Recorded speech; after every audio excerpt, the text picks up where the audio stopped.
Orang bodoh yang pandai bicara lebih didengar daripada orang cerdas yang kaku. Pernyataan ini bukan sekadar observasi sosial, tapi potret menyedihkan dari bagaimana kognisi manusia, bias, dan dinamika sosial bekerja.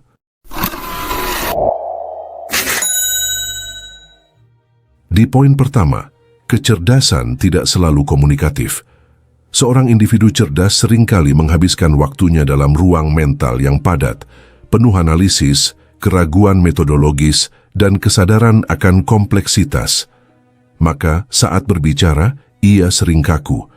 Namun bukan karena ia sombong atau kurang percaya diri, melainkan karena ia sadar, hal ini tidak sesederhana yang kalian pikir.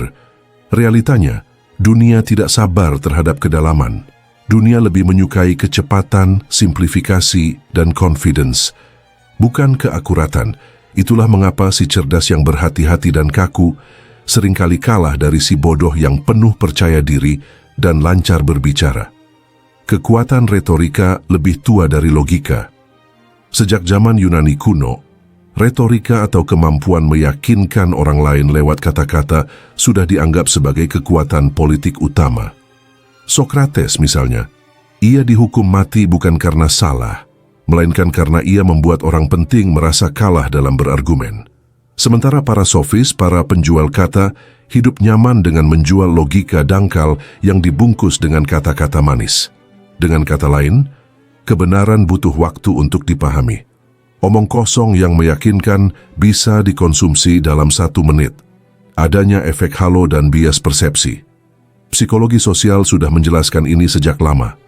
Dalam penjelasannya, orang cenderung menganggap seseorang yang percaya diri, lancar bicara, dan atraktif sebagai lebih cerdas, lebih benar, dan lebih layak dipercaya, walaupun itu tidak benar secara objektif. Inilah yang disebut efek halo.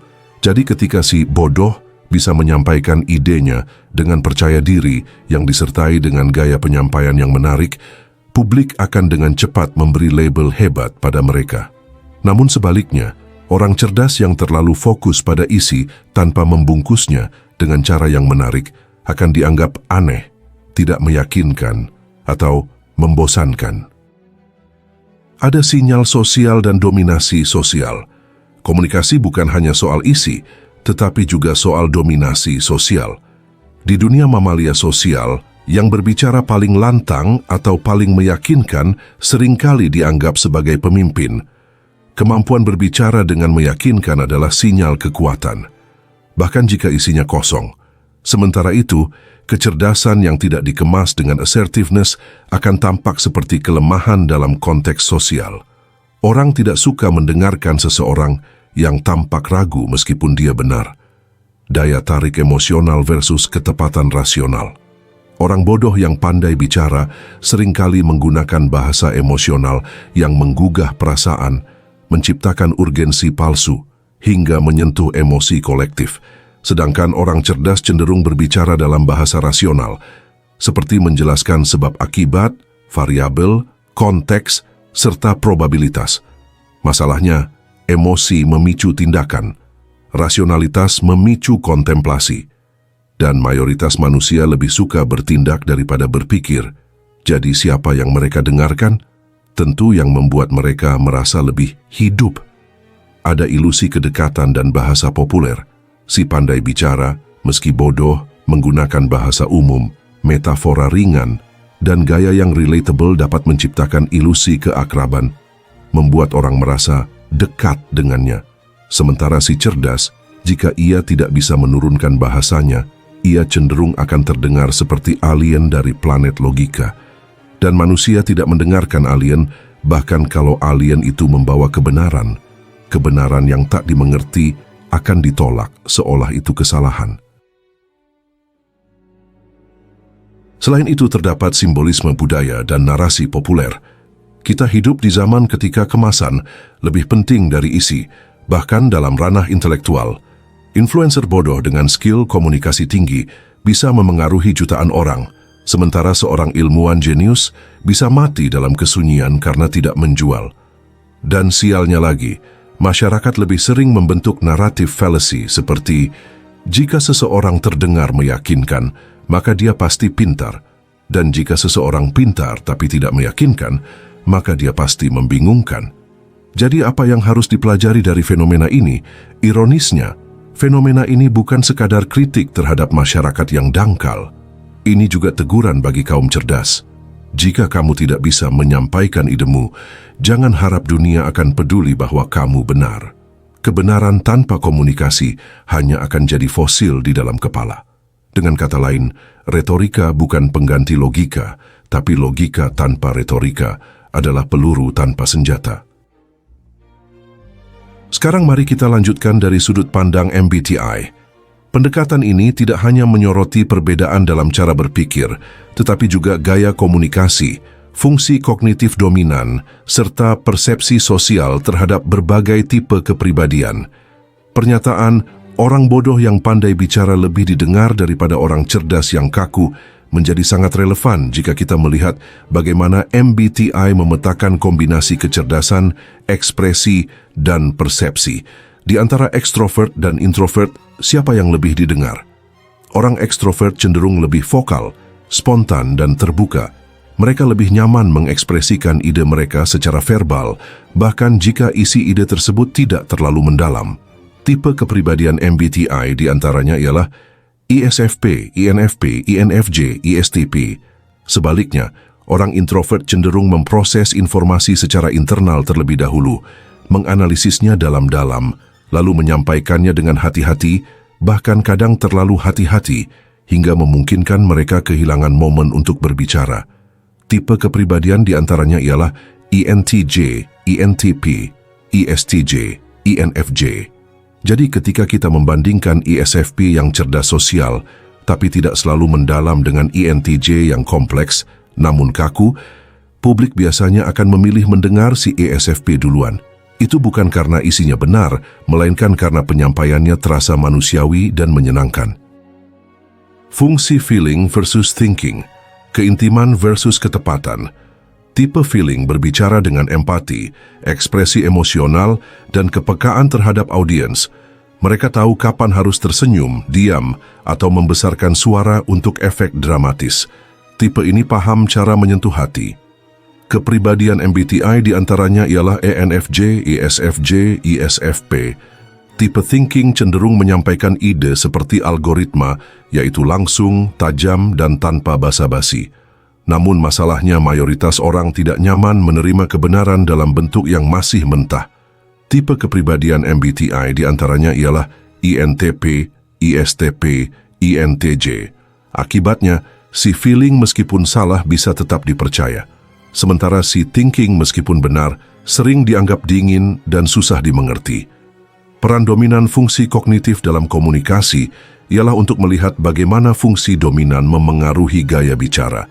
Extraverted feeling INFJ dan ISFJ bicara penuh nuansa sosial, mereka tahu cara menyesuaikan diri dengan lawan bicara.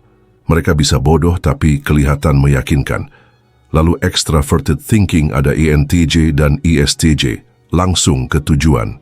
Efisien, tapi bisa terdengar kasar dan terlalu praktikal, apalagi kalau berbicara dengan tipe feeling. Sementara untuk introverted thinking yakni INTP dan ISTP, mereka adalah individu yang akurat secara logis, tapi canggung dalam menyampaikan. Mereka tidak tertarik meyakinkan, mereka adalah individu yang hanya ingin tepat. Lalu di introverted intuition ada INTJ dan INFJ. Mereka adalah tipe kepribadian yang dalam dan kompleks, tapi sangat sulit menyederhanakan isi kepala mereka untuk dunia luar. Kadang mereka terlalu jauh ke depan. Dan terakhir untuk extraverted sensing, ada ISFP dan ISTP. Mereka adalah tipe kepribadian yang bicara cepat, menarik, dan impresif. Gaya yang cocok untuk media sosial. Kadang dangkal, tapi mereka bisa bikin viral. Ini menjelaskan kenapa ISFP atau INFJ bisa terlihat sebagai orang bijak di publik, walaupun isi omongannya cenderung lemah secara logika. Sementara INTJ atau INTP, mereka adalah tipe kepribadian yang sering dicap aneh atau sombong, padahal mereka menyimpan kedalaman yang luar biasa. Beberapa tipe MBTI memang secara default punya hambatan komunikasi publik. Ada beberapa tipe yang rentan tidak didengar, meski mereka sebenarnya cerdas. Beberapa tipe tersebut diantaranya ialah INTJ, INTP, ISTJ, dan INFJ. Tipe kepribadian INTJ terlalu logis, cenderung sinis, dan menganggap publik sebagai gangguan terhadap objektivitas. Tipe kepribadian INTP tidak peduli apakah dia didengar atau tidak, ia hanya peduli apakah yang dia katakan benar atau tidak. Tipe kepribadian ISTJ sendiri terlalu faktual, kaku, dan tidak menarik secara retoris. Sementara INFJ memiliki insight yang besar, tapi mereka biasanya cenderung bicara dengan kode dan simbolisme yang tidak mudah untuk dimengerti. Mereka semua punya potensi jenius, tapi tanpa kemampuan mengartikulasikan pikiran dalam bentuk sosial yang bisa diterima, mereka hanya berpotensi akan tertinggal oleh pembicara yang retoris namun dangkal. Di lain sisi, ada beberapa tipe kepribadian yang unggul dalam presentasi sosial, tetapi bukan karena kedalaman isinya. Beberapa tipe kepribadian itu diantaranya ialah ENFP, ISFP, ENFJ, dan ISTP. Tipe kepribadian ENFP biasanya adalah individu yang karismatik, antusias, dan menarik. Tapi seringkali mereka lebih fokus pada ide besar daripada detail yang akurat. Lalu ada tipe kepribadian ISFP. Mereka adalah individu yang spontan, penuh energi, dan bisa membuat sampah terdengar seperti mutiara. Sementara ENFJ merupakan master persuasi emosional, tapi mereka bisa jadi mengorbankan keakuratan demi harmoni sosial. Dan yang terakhir, ada tipe kepribadian ESTP. Mereka adalah tipe kepribadian yang licin, cepat, dan menawan, tapi tidak terlalu memikirkan jangka panjang atau konsekuensi filosofisnya. Tipe-tipe kepribadian ini yang membuat dunia berpikir bahwa banyak bicara sama dengan pandai, dan publik yang malas berpikir akan ikut begitu saja. Jika masyarakat lebih menghargai ekspresi daripada substansi, maka tipe extrovert, sensing, feeling, dan perceiving akan lebih disukai dalam komunikasi massa. Sementara tipe introverted, intuition, thinking, judging, akan dianggap terlalu berat, lambat, dan tidak nyambung. Tapi justru dari kelompok kedua inilah banyak lahir penemu, pemikir, dan visioner sejati. Masalahnya, mereka tidak didengar kecuali jika mereka belajar bagaimana menyampaikan ide seperti kelompok yang pertama. Kesimpulannya, fenomena ini mengilustrasikan absurditas sosial bahwa dalam masyarakat manusia, kadang siapa yang lebih banyak didengar bukan yang paling tahu, melainkan yang paling mampu untuk terlihat tahu. Dan kadang, kebenaran yang beredar bukanlah kebenaran yang terbenar, melainkan yang terdengar paling benar. Tipe kepribadian MBTI tidak hanya menjelaskan cara orang berpikir, tapi juga kenapa ide-ide besar sering tenggelam dalam kebisingan suara yang dangkal. Fenomena si bodoh lancar bicara menang dari si cerdas yang kaku adalah cerminan ketidakseimbangan antara fungsi extroverted feeling dan extroverted sensing yang mengutamakan koneksi sosial dan presentasi melawan introverted intuition dan introverted thinking yang mengutamakan ketepatan, perenungan, dan struktur internal yang tidak selalu bisa dikompres ke dalam waktu yang sangat singkat. Jadi, jika kamu adalah INTJ, INTP, INFJ, dan ISTJ, kamu mungkin adalah pemikir hebat yang tidak didengar. Bukan karena kamu salah, melainkan karena kamu tidak bisa berbicara seperti orang bodoh. Dan jika kamu ingin didengar, kamu hanya punya dua pilihan. Pertama, belajar retorika seperti musuhmu, atau tetap jadi kutukan sunyi, yakni benar tapi diabaikan. Pilihan ada di tanganmu. Tapi ingat, dunia ini bukan pengadilan logika. Ini adalah panggung teater. Dalam dunia ideal, suara terdalam akan diprioritaskan. Tapi kita tidak hidup di dunia ideal. Kita hidup di dunia tempat orang lebih sering percaya pada nada suara, bukan kedalaman isi. Dan karena itu, retorika tanpa isi dapat menipu, tapi isi tanpa retorika akan tenggelam. Orang bodoh yang pandai bicara adalah simbol kemenangan bentuk atas esensi. Orang cerdas yang kaku adalah simbol kematian nilai karena gagal untuk tampil memukau. Jika kamu ingin dunia mendengar kebenaran, jangan hanya menjadi cerdas, melainkan jadilah komunikatif. Atau persiapkan diri untuk melihat kebenaran dikalahkan oleh kepercayaan diri yang kosong. Baiklah kalau begitu seperti biasa. Terima kasih sudah menyimak sampai sini. Jangan lupa subscribe Jeda Sibuk. Nantikan pembahasan saya selanjutnya. Saya, si ganteng nan tampan Fernando Widono. Sampai jumpa.